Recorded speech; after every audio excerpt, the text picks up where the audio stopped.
دي مشكله والله. عايزه اقول لك انها لعبت الشارع كله، مش عارفه بقى طلبت منهم ايه.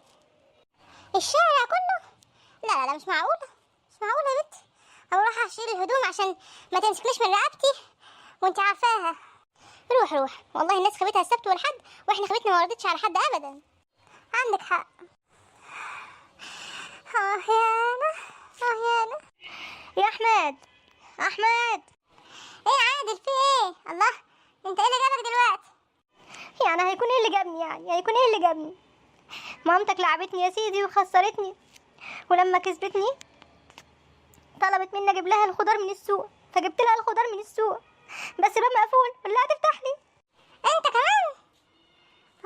طبعا، والنهارده ما عملتش حاجه، حتى الخضار في اللي جابه لها، حتى انت خسرتك يا منيل. ماشي، هقول لها تفتح لك.